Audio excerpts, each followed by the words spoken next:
Hello, everyone. Welcome to the webinar today. My name is Ryan Fleming. I'm the pilot's advisor, and I appreciate you guys taking a little bit of time out of your day to watch this webinar. Today's webinar, inflation, something that's been in the news a lot lately, is the silent killer of your money and your retirement. And I apologize, I forgot to ask on the first slide. I just want to make sure that everyone can hear me okay. In the chat bar, give me a thumbs up. Just tell me whether or not you guys can hear me. And also, anytime we take time out of our day to watch a webinar or get some information that could help affect our retirement, just get rid of all distractions. Turn off your phone, close your door, check out those other windows that are on your computer. I know how I am, and it's tough sometimes. But you might want to take some notes. You might get a golden nugget out of this. And this presentation is supposed to be informational, any of them. It's not supposed to be political. Everyone has a different situation, and it's for information only. You need to seek professional advice for your individual situation. And lastly, get all the distractions out so you can really focus and really get something out of this. All right, so let's get started with today's agenda. We're going to talk about what is inflation and how does it impact you. Inflationary trends we're presently experiencing. You guys see a lot of it in the news right now, and it's a hot topic, which is why we're doing this presentation. And how to invest your money to address inflation. How can you change a little bit of what you're doing in your portfolio, your day-to-day life, to be in a better spot down the road? I always like to address who this presentation's for. This presentation's for you if you're working or retired, if you're concerned about the impact rising costs could have on your retirement savings, or you're concerned that you could outlive your money because the power of your money is being reduced by inflation. This is why I wrote the presentation. You're who I want to talk to. We probably all have different ideas of how we think about inflation. So I like to go over and say, what is inflation? And the Federal Reserve defines inflation as the increase in prices in goods and services over time. And we all have different ideas of what we can remember about how something cost XYZ amount 20 years ago. The one I always think about and focus on is I remember when gas prices were below $1. I mean, that was something I remember from my childhood. And of course, they've continued to rise. Just recently, I've gone to the store and tried to get some chicken or steak, and it's almost doubled in price, which really kind of freaked me out because those are things I really like. We all have different ways of thinking about it, like I said before, but I kind of like to think about it as watching a child grow up. Most of us have children, and we may not notice those changes day to day, but after a week or a couple months, you have drastic changes. Or, as us as flying pilots, you go on a long trip, and sometimes you come home and you're like, oh my gosh, my child grew like 3 inches, it seems like, or they just morphed into something different in such a short period of time. And I think of inflation that way. It's constantly, slowly changing, but to a point where you don't notice it day to day. But as the years go by, it's a big, big difference. And those norms kind of make us kind of fall asleep until we have a big bump in inflation like right now, and we kind of have a little bit of a panic of how our money and our buying power is going to be in the future. So just to kind of take a look at how much things change over time, this is a small house on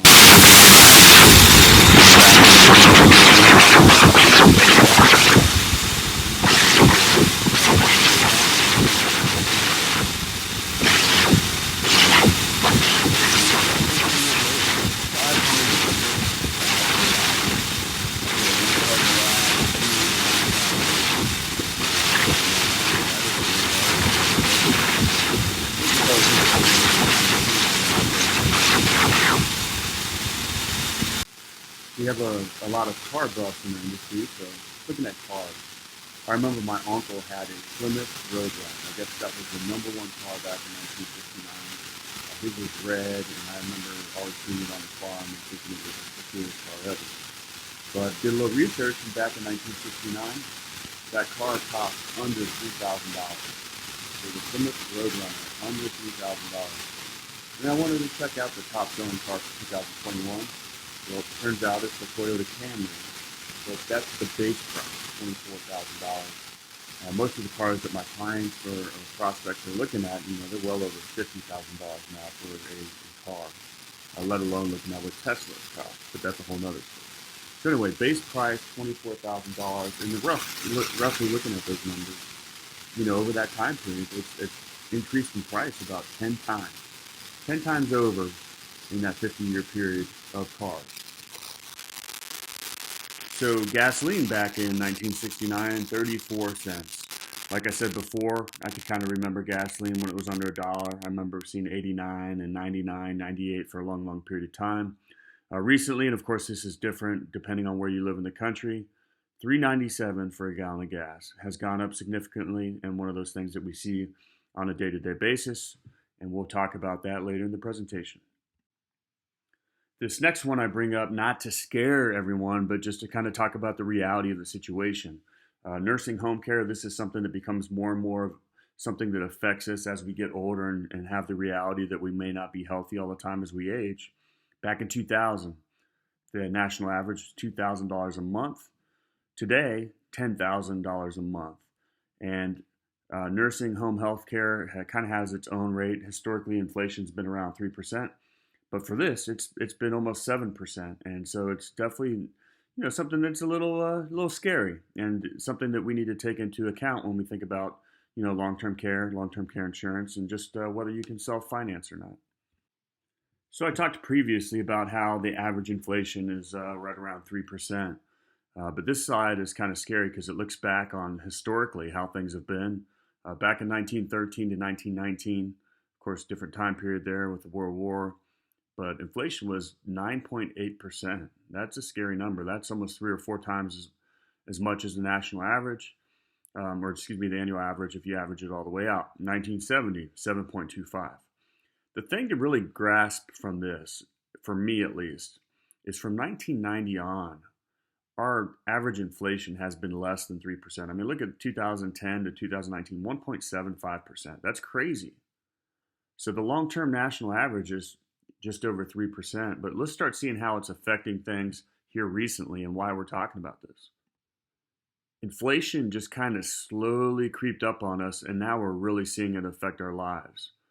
Housing market right now is crazy. It's been up 13.5% in 2021 alone. Used cars, 21%. We had a third car, just decided to sell it just because of what's going on in the market. Lumber, 340%. This is something that everyone's been talking about. I think somebody was telling me before that a sheet of plywood was under $20 previously, and now it's upwards of $70 or $80 for just a sheet of plywood. They better be armed guards outside of Home Depot holding this stuff down, because it's been crazy. It's caused people that wanted to build homes to stop their projects, or they're getting priced out of the market. They can't build their houses anymore. It's really crazy. And then food, obviously we see this day to day, but 4.5%, that is more than we're used to. I normally only talk about the rule of 72 when I talk about how, we can make your money double over time, how many years that would be based off of an average return. However, it could be used for inflation too.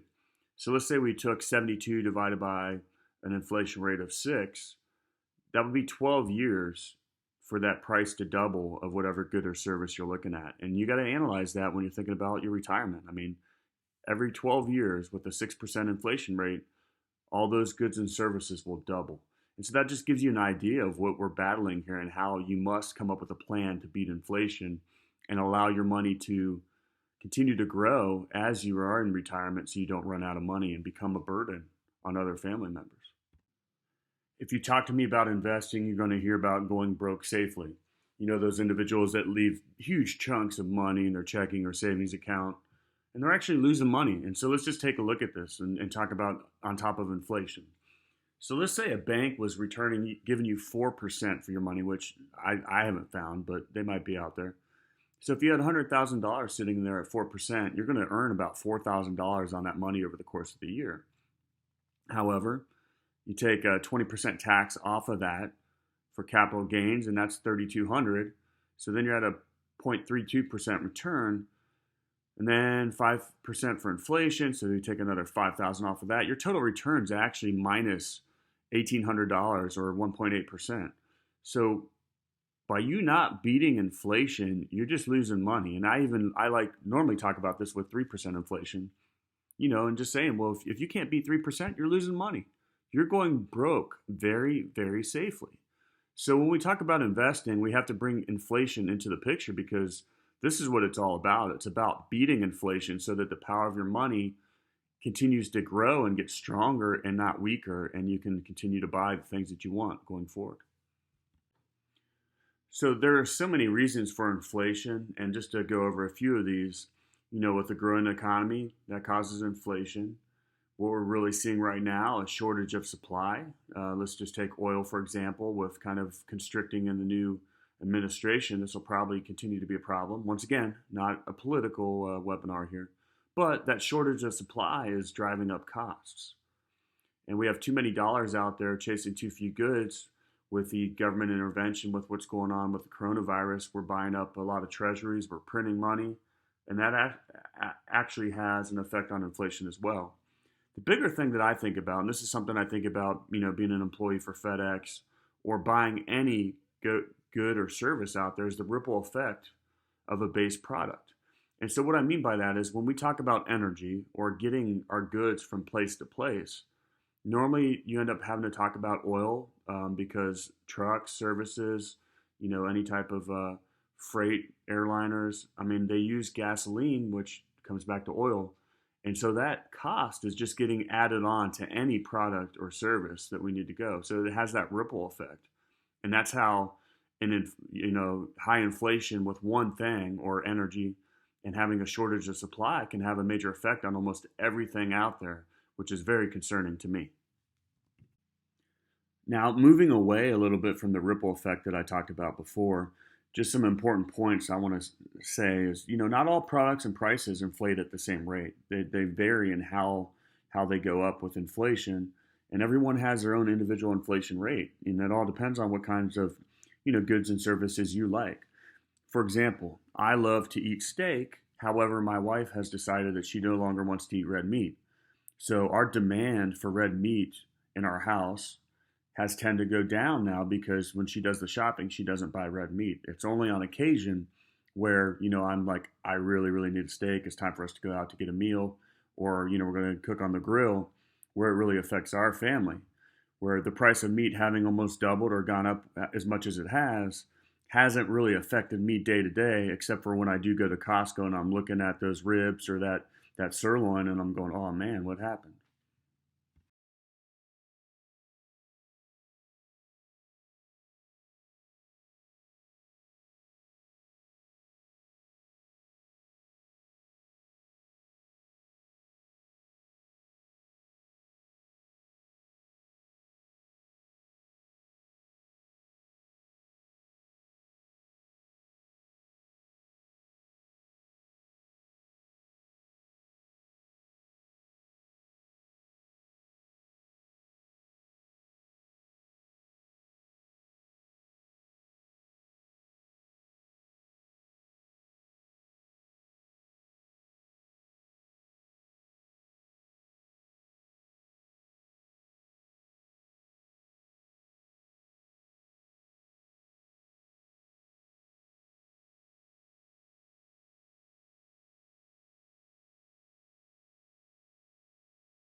tough. I know it's in the news all the time, but let's not panic. It's never a good idea to panic. We've been here before. We've had inflationary periods. So let's be mindful about what we're doing with our investments and really look at that standard deviation number and make smart decisions going forward. So if you want to learn how